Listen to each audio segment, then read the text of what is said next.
Salut à toutes et à tous et bienvenue pour ce nouveau coin comics où nous allons parler de Dieu n'aime pas papa. Oui, c'est une BD française. Et oh là là, je porte un peignoir, je suis en caleçon, je ne porte pas de pantalon. Ouh là là, c'est la décadence.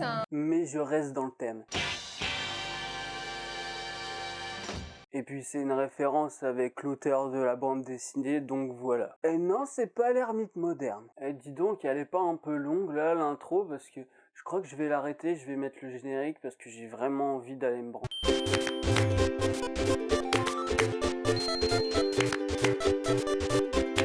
Alors comme je le disais, on va parler de Dieu n'aime pas papa, qui est très cool, et donc je vais donner mon avis, plus que d'habitude. Dans un tout autre style, d'où le peignoir, et si tu comprends pas la référence, bah tant pis pour toi, ou alors c'est que je la fais mal, parce qu'en vrai je suis nul. Alors c'est l'histoire de Tao, un petit garçon de 9 ans, et il s'ennuie avec sa maman à la maison. Du coup sa maman elle lui dit, bah t'as qu'à dessiner, et lui il dessine, et du coup il dessine la Bible. Du coup c'est marrant, parce que un enfant de 9 ans qui dessine la Bible, eh ben, c'est un peu débile. Ah oui, et son papa, il est où? Eh ben, je vais pas te le dire. Parce qu'en fait, ce qui est bien, c'est que le scénariste, eh ben, il fait des fausses pistes tout le long. Du coup, tu sais jamais ce que son papa il est. Est-ce qu'il est mort? Est-ce qu'il a divorcé? Est-ce qu'il est parti?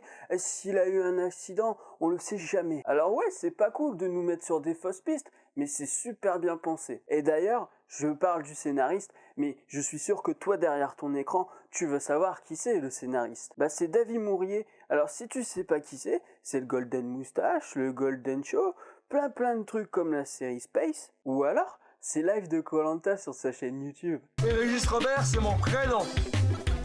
Ah oui, c'est aussi Régis Robert dans la série Nerds. Il est trop bien, mais il est con. Mais nous ici, on parle de bande dessinée. Du coup, il a fait quoi David en bande dessinée? Ben il a fait 50 francs pour tout, Karate Boy, Super Caca, c'est rigolo Super Caca, et sa série de bande dessinée la plus connue, La Petite Mort. Et il a fait plein d'autres bandes dessinées, mais moi j'ai lu que Dieu n'aime pas papa parce que ben j'ai pas d'argent et c'est pas gratuit. Gratuit? Mais non, Régis Robert, c'est pas gratuit, t'es vraiment trop con. T'aimes les livres? T'aimes les livres? Ouais, j'aime les livres. Eh, je viens d'y penser, Dagobert, il s'est perdu. Il faut que tu l'aides à retrouver le club des 5.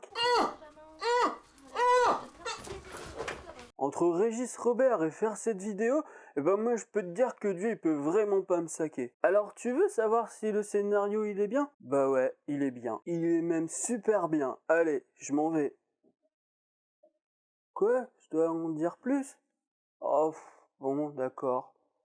Euh, alors, en plus d'être super bien, eh ben, il est super cool. Parce que d'abord, comme je l'ai déjà dit, la Bible par un enfant de 9 ans, ben, c'est rigolo, hein. Et puis le personnage en lui-même, il est très rigolo aussi parce que comme quand il s'habille pour la messe et qu'il dit qu'il garde son caleçon Pokémon. Et le coup du caleçon Pokémon, moi je l'ai trouvé rigolo parce que en plus, moi ma mère m'achète des caleçons Pokémon en fait. Enfin, c'est pas des caleçons Pokémon, hein, parce que Pokémon quand même c'est un peu... Enfin, j'aime bien Pokémon, hein. Mais moi, ma mère elle m'achète des caleçons Joker, Avengers, Superman. Du coup, bah, quand j'ai vu ça, j'ai dit c'est un peu comme moi, sauf que je vais pas à la messe. En plus, c'est tendre, c'est triste, et il y a un très beau message sur la tolérance et le pardon. Moi, je suis passé du rire aux larmes, même si j'ai pas pleuré. En plus, il y a plein de références de geeks, que ce soit dans les dessins ou dans l'écriture. Et pour le dessin, bah David, il fait les dessins des enfants. Alors, je sais pas si c'est parce qu'il sait pas dessiner, ce qui m'étonnerait quand même, parce qu'il fait quand même beaucoup de dessins dans les bandes dessinées, mais peut-être que c'est une raison pour laquelle il dessine que les dessins d'enfants. Du coup, pour les dessins du monde réel, c'est Camille Moog, ou Mog, je sais pas trop comment on le dit, qui a travaillé sur les 3 volumes d'Axolot. Mais comme David en fait. Alors c'est super cool parce qu'il y a un gros travail sur les expressions du visage et en plus, eh ben il y a une spécificité que j'ai jamais vue ailleurs. Du coup, eh ben c'est bien, ça fait assez différent de ce que j'ai l'habitude de lire. Et en plus, ben voilà, ça c'est trop cool, c'est trop cool. Du coup, ça facilite l'empathie et en plus de ça, ça donne de la nuance au personnage, comme celui de la maman, parce qu'elle est tiraillée entre sa connerie et le rejet d'une certaine personne. Autant elle dit beaucoup de conneries, Et autant, eh ben, tu ressens trop sa tristesse. Et quand on en apprend un peu plus sur le papa, et ben là, t'as un retournement de situation qui fait que la mère, eh ben, tu la vois plus pareil. Et Dieu, il vient de me dire que je dois continuer à parler du dessin. Parce que Davy et Camille, eh ben, ils ont très bien travaillé sur les couleurs. Du coup, on est entre la morosité de la réalité et la pétillance des enfants dans leurs dessins. Et j'ai retenu un truc en particulier, mais j'ai pas trouvé la planche sur internet, alors je vais faire une photo. En fait, à un moment, Tao, il dit comment c'était joyeux avec papa, et pour distinguer le passé du présent, le bonheur de la tristesse, tu vois, il y a une symétrie des dessins, et du coup, les auteurs ont modifié les couleurs, mais pas de manière putassière, tu vois, c'est vraiment bien maîtrisé. Et vraiment, bravo les copains. Même si en fait, je sais que vous êtes pas mes copains, parce que je suis qu'une grosse merde en peignoir sans amis, complètement bloqué dans les jeux vidéo de la solitude, sans mode multijoueur. Si, moi? Ouais, si tu veux, Régis Robert, on est copains.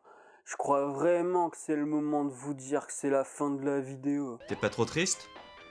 Non, je suis pas trop triste, non? De toute façon, j'ai vraiment envie de me casser. Alors, si t'aimes bien Davy avec sa personnalité, les histoires qui jouent avec la religion, les histoires enfantines mais avec de la profondeur, les jolis dessins et les jolis dialogues, et de la tendresse et des blagues à pleurer de rire, alors là, je pleure pas de rire, mais c'est parce que je suis pas en train de le lire. Ce comic, c'est fait pour toi.